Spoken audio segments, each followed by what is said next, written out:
Hey everyone, I'm Kay Zagan, and for this week's video, I want to talk about a character who took a similar foundation to the Man of Steel and really defined their own archetype, while still effectively being a Superman analog. So let's talk about Wonder Woman.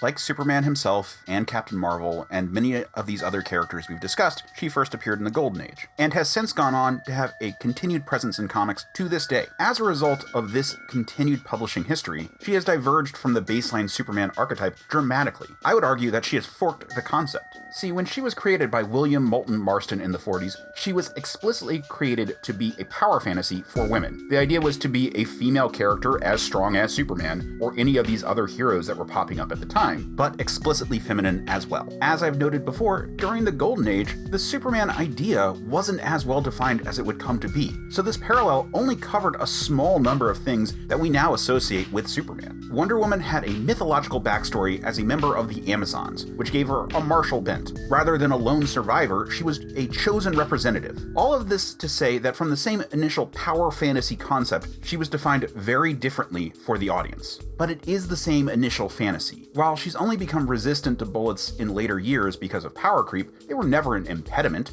due to the conceit of her being able to deflect them with her bracers by moving at super speed. And while she can properly fly now, she's always been able to move freely through the air due to her invisible jet. She also used to be able to glide on the currents of winds, which I always thought was a very cool variant of true flight. Clearly, she can fill the role of Superman in the stories. Even in The Nail, which was a story predicated on Superman is so important that everything goes to shit without him, Wonder Woman was clearly the person everyone looked to be that beacon of hope. And hey look, shameless plug, we recently talked about that story on my podcast, Men of Steel. Now, because of her importance to the DC universe, she consistently appears in material in other mediums, such as animation, or very famously in the live-action TV show with Linda Carter, although less famously, the failed pilot with Kathy Lee Crosby, or infamously, the failed pilot with Adrian Palicki. And hey, we talked about all of these on Men of Steel when we did a whole bunch of episodes about Wonder Woman, which we did in the lead-up to Wonder Woman 1984. When she was finally brought to the big screen, it was a huge hit.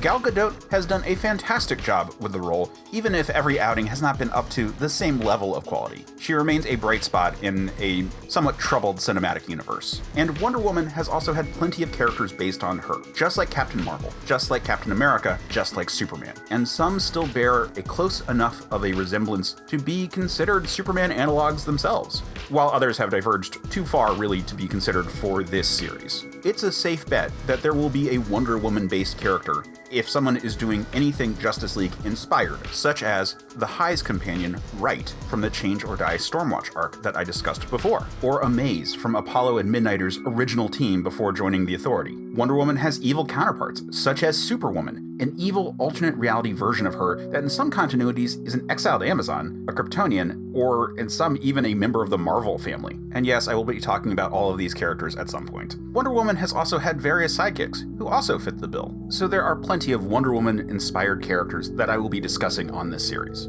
As a being molded from clay and given life as a baby by the Greek gods, she might be a more specific concept than Superman, but the fantasy is no less inviting. All of this to say that sometimes a job for Superman is really meant to be a job for Wonder Woman. Now, while today I talked about a character who has a bit of a martial bent, next time I'll be talking about some Golden Age sidekick characters who do actually have military ranks, even if they're a bit more comical in nature. But until then, stay super, man.